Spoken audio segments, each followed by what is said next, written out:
Olha, a impressão que eu tive do jogo é que o Corinthians, mesmo tendo tomado gol a 1 minuto do primeiro tempo, que ele tinha plena consciência de que viraria o jogo. Então tocou, não se esforçou, dá a impressão que o Corinthians não transpirou. Mas não é isso, não é falta de vontade de jogar. O time está travado, né? Absolutamente travado fisicamente falando. Teve uma bola que passou do Roger Guedes para o Renato Augusto, ela passou a 30 centímetros do bico da chuteira do Renato Augusto, fraquinha. E ele desistiu, ele não teve a força física para ter o arranque. Ele não teve a força física para ter a explosão e chegar 30 centímetros para frente. Então os times estão muito mal fisicamente, eu acho isso inexplicável.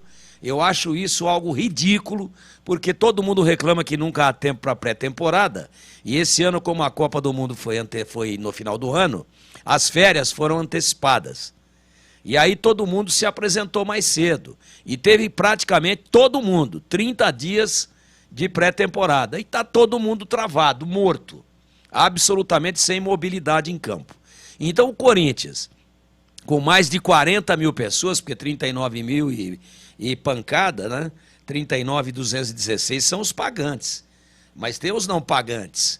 Mais de 40 mil torcedores, seguramente, a impulsioná-lo. E com um time tecnicamente superior, ele deve ter imaginado o seguinte: tá bom, tomamos um gol a 1 minuto, tem 89 mais acréscimos, naturalmente vamos virar o jogo. E foi naturalmente mesmo, porque o Guarani concedeu com naturalidade que o Corinthians virasse o jogo, cometendo 2 falhas ridículas de posicionamento defensivo no primeiro gol do Roger Guedes, sozinho no segundo pau, não estava lá o Jamerson, que já havia permitido a virada de bola da direita para a esquerda de ataque do Corinthians, e aí ela voltou. Então, num primeiro momento, ele perde na dividida, vai com o pé mole com o Fagner. Aí o Fagner vira lá do outro lado para o Renato Augusto, que devolve para o ponto de origem, e o Jamerson não acompanha o Roger Guedes, que jogou muito mais do lado esquerdo do que do lado direito, mas no momento de gol ele estava do lado direito, quase que na condição de centroavante, chegou batendo de primeira, chapou a bola. Um lance difícil, porque a bola do Renato Augusto foi forte, foi uma bola muito rápida e foi feliz, o Roger Guedes empatou o jogo. Então aquele planejamento que tinha o time do Corinthians de que, ó, vamos lá, não vamos arrebentar ninguém, que a gente vai virar esse jogo. O Guarani tem um time organizado, mas é um time que não assusta tanto assim.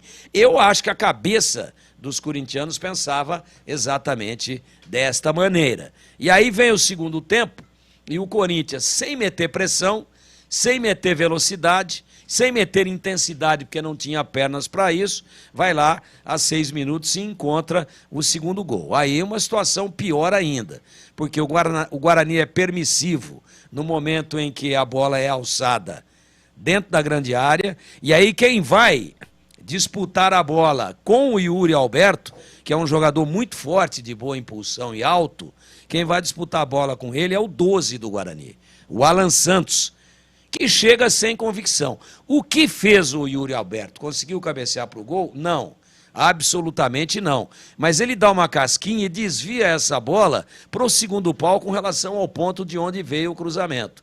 E aí quem é que está lá?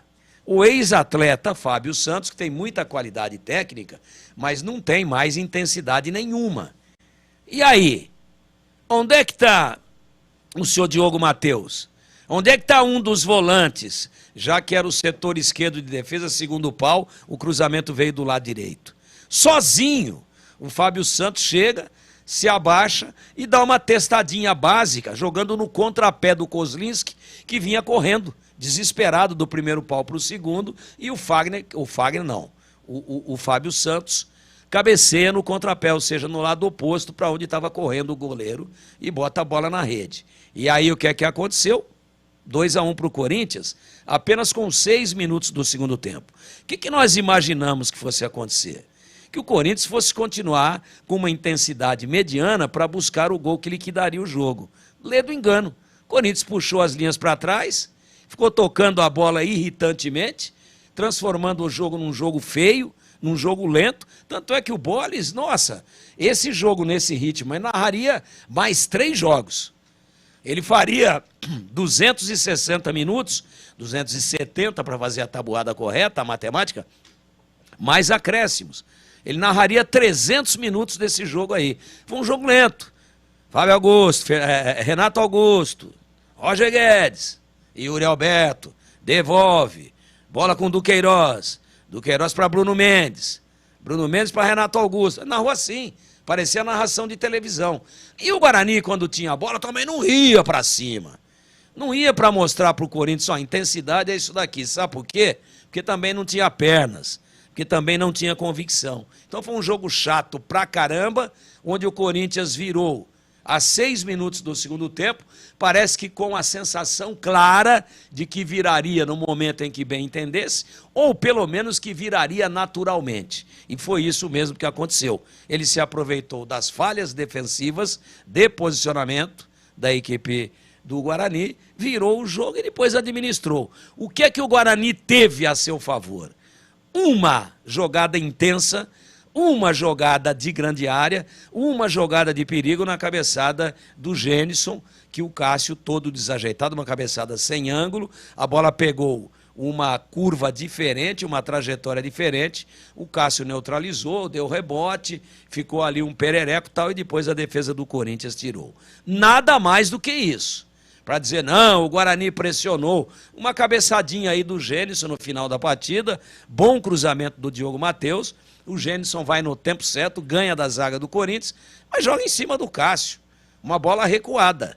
Quase que como quando o zagueiro, dentro da sua grande área, recua de cabeça, quando o goleiro pode pegar e não vai existir nenhum tipo de penalidade. Então, um jogo morno, oxo, um com medo do outro, o outro com medo do um com perna pesada, o outro com perna pesadíssima, um início de temporada melancólico, um jogo muito aquém daquilo que a gente imaginava, e onde os 39.216 torcedores que pagaram o ingresso deveriam ser ressarcidos do valor que pagaram.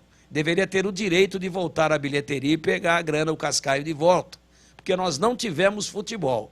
Um jogo de toquinho para lá, toquinho para cá, onde o Guarani faz um gol a 1 minuto de jogo e depois intensidade razoável até 15 do primeiro tempo e nada mais. E o Corinthians, cá entre nós, também não mostrou bola para ganhar o jogo.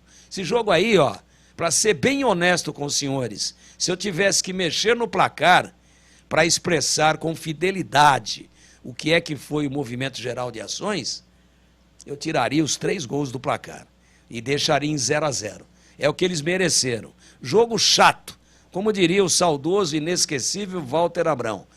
Jogo de placar oxo. Saíram os gols, muito mais pelas falhas do que pelas construções. E em cima disso, pouquíssima emoção, pouquíssima intensidade e um Guarani, mais uma vez, conservador à imagem e semelhança do seu treinador, que perdendo o jogo, tinha feito uma alteração ousada, tirou Alan Santos, volante, e colocou Neilton, mas, na hora da onça ingerir o líquido precioso, ele tira o Bruninho, que para mim foi o melhor em campo, já estou, pelo lado do Guarani, já estou antecipando aqui o meu voto, e vem com o Iago Henrique.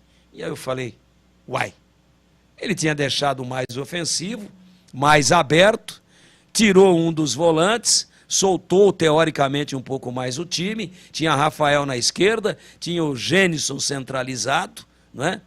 E aí o Bruninho fazia uma dobra com o próprio Rafael do lado esquerdo, aparecia por ali o Jamerson, que subiu um pouco de produção no segundo tempo, e quando eu vejo subir a placa 20 em verde e subir a placa 27 em vermelho, eu fiquei meio que sem entender. Depois ele vai explicar, mas ele, no momento de dar a blitz final, ele tira o seu melhor atacante e bota um volante tipicamente de marcação. Foi por isso que o Guarani perdeu?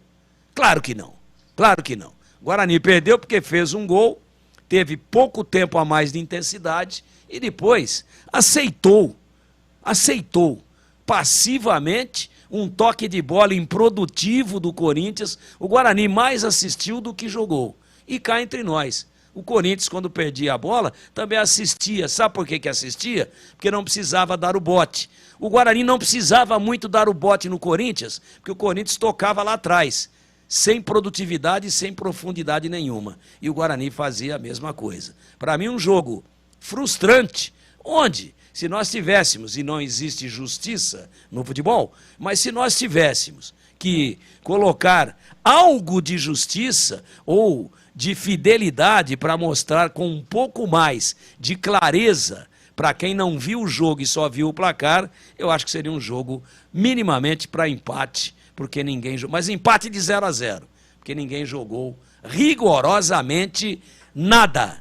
Meu queridíssimo Sérgio Eduardo Pinheiro, o Serjão, o Eduzão, informa já na versão 2024. Cuidado, Edu.